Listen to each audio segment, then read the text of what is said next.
ऊर्जा प्रकल्पांमुळे शेतीला दिवसा वीज पुरवठा शक्य, कामात विलंब करणाऱ्या ठेकेदारांवर कारवाईचा इशारा। टास्क फोर्स बैठकीत आभा शुक्ला यांचे निर्देश। कोल्हापूर येथे मुख्यमंत्री सौर कृषी वाहिनी योजना 2.0 ही अन्य राज्यासाठी मार्गदर्शक ठरत असल्याचे प्रतिपादन राज्याच्या अतिरिक्त मुख्य सचिव ऊर्जा आभा शुक्ला यांनी केले।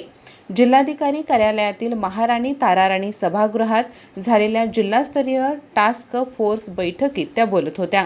मुख्यमंत्री देवेंद्र फडणवीस यांच्या पुढाकारातून सुरू झालेल्या या योजनेअंतर्गत शेतकऱ्यांना दिवसा वीज पुरवठा करण्याच्या दृष्टीने सर्व प्रकल्प विहित वेळेत पूर्ण करावेत असे निर्देश त्यांनी दिले। कामात विलंब करणाऱ्या ठेकेदारांच्या सुरक्षा ठेवी रोखीकरण करण्यात येतील असा इशाराही त्यांनी दिला।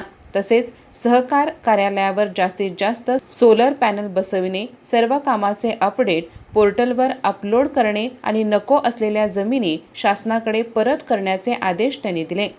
यावेळी मुख्यमंत्री कार्यालयाचे अप्पर सचिव तथा महावितरणचे अध्यक्ष व व्यवस्थापकीय संचालक लोकेश चंद्र, जिल्हाधिकारी डॉक्टर विजय राठोड, मुख्य कार्यकारी अधिकारी डॉक्टर जास्मिन, पोलीस अधीक्षक निलोत्पल बसू, संचलन सचिन तालेवार, पुणे प्रादेशिक संचालक सुनील काकडे, सोलर ॲग्रो कंपनीचे सल्लागार श्रीकांत जलतारे, मुख्य अभियंता स्वप्नील काटकर, महानिर्मितीचे मुख्य अभियंता संजय कुऱ्हाडे, विशेष कार्यकारी अधिकारी मंगेश कोहाट, अधीक्षक अभियंते गणपत लटपटे, अमित बोकील, पूनम रोकडे, विद्युत निरीक्षक सलीम सुतार, मेडाचे जयंत वाडुणकर उपस्थित होते।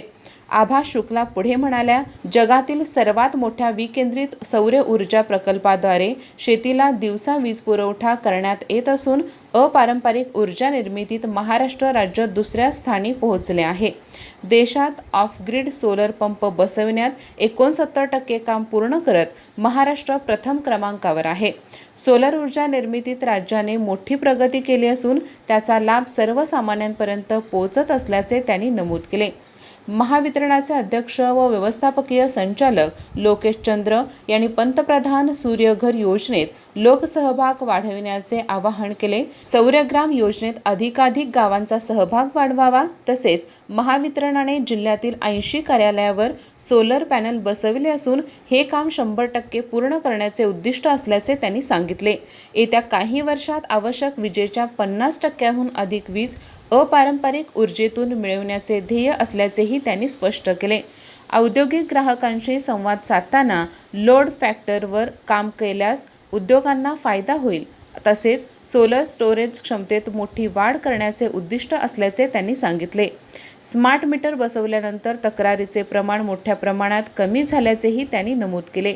या बैठकीस कोल्हापूर व सांगली जिल्ह्यातील सौर कृषी वाहिनी योजना 2.0 चे ठेकेदार, औद्योगिक ग्राहक संघटना प्रतिनिधी, विविध विभागाचे अधिकारी व कर्मचारी मोठ्या संख्येने उपस्थित होते। अधिक माहिती आणि ताज्या घडामोडींसाठी आजच आमचे चॅनल सबस्क्राइब करा।